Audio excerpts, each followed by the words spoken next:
নমস্কাৰ, আপোনালোক সকলোকে দুৰ্গা পূজাৰ শুভেচ্ছা জনাইছোঁ।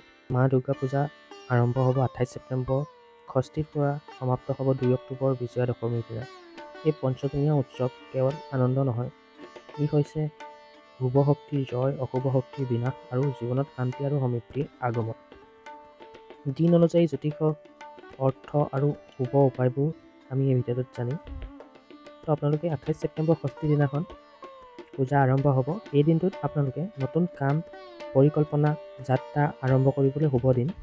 আপোনালোকে দুৰ্গা মাক লাল ফুল আৰু ধূপ জ্বলাই, চাকি জ্বলাই প্ৰণাম কৰিব আৰু সন্ধিয়াত দুৰ্গা মাৰ নাম 11 বাৰ জাপ কৰিলে আপোনালোকৰ আত্মবিশ্বাস বৃদ্ধি পাব।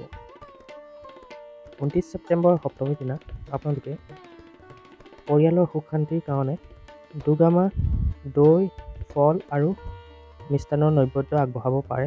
30 ছেপ্টেম্বৰ অষ্টমীৰ দিনা এটা বিশেষ দিন হয়, য'ত মা মহাগৌৰী আৰু মা কালী এই দিনতে শক্তিৰূপে প্ৰকট হয়। সন্ধিয়া আপোনালোকে দীপ জ্বলাই দুৰ্গা চালিচা পাঠ কৰিব, আৰু যদি পাঠ কৰিব নোৱাৰে দুৰ্গা চালিচা শুনিব। আপোনালোকে এই দিনটোত অন্নদান কৰিব। অন্নদান কৰিলে বহুতো বেছি শুভ ফল পোৱা যায়। আপোনালোকে নৱমীৰ দিনাখন 1 অক্টোবৰ তাৰিখে এই দিনটোত কামত সফলতা আৰু অৰ্থনৈতিক উন্নতিৰ সম্ভাৱনা থাকে।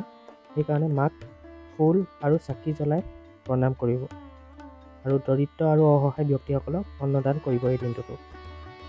আৰু বিজয়া দশমীৰ দিনা 2 অক্টোবৰ তাৰিখে এই দিনটো শক্তি জয় আৰু দুষ্টৰ বিনাশ বুলি ধৰা হয়। এই দিনটোত আপোনালোকে বিসৰ্জনৰ সময়ত পৰিৱেশক সজাগভাৱে যত্ন কৰক আৰু শিৱ আৰু দুৰ্গা মাক একেলগে প্ৰণাম কৰিব। আপোনালোক সকলোৱে শুভ হওক। এই দুৰ্গা পূজাত আপোনালোক সকলোৱে জীৱনত সাহস, সুস্থতা, সমৃদ্ধি আৰু শুভতা দান কৰে যে দুৰ্গা মায়ে, তাৰে আশা থাকিল। ধন্যবাদ।